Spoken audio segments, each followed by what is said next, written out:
સરદાર વલ્લભભાઈ પટેલની 150મી જન્મજયંતિ નિમિત્તે નાંદોલ વિસ્તારમાં યુનિટ માર્ચ પદયાત્રાને જિલ્લા પ્રભારી અને રાજ્યમંત્રી ઈશ્વરસિંહ પટેલ અને ધારાસભ્ય ડોક્ટર દર્શનાબેન દેશમુખના હસ્તે પ્રસ્થાન કરાવાયું હતું। આ પદયાત્રામાં મોટી સંખ્યામાં નાગરિકો, યુવા વર્ગ, સમાજના આગેવાનો અને કાર્યકરોએ ભાગ લીધો હતો। આ પદયાત્રામાં જોડાયેલા લોકોએ સ્વદેશી અપનાવવાના શપથ લીધા હતા તેમજ સરદાર સાહેબની જીવનકથા, દેશની એકતામાં તેમના યોગદાન અને યુગાનુયુગ પ્રેરણારૂપ મૂલ્યો વિશે માર્ગદર્શન આપવામાં આવ્યું હતું।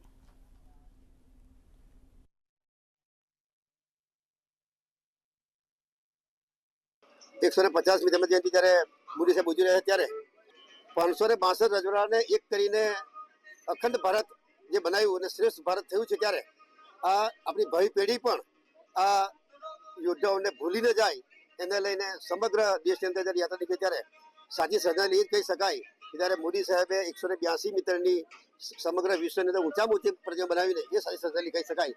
ત્યારે હું એમને નતમસ્તકે વંદન કરું છું।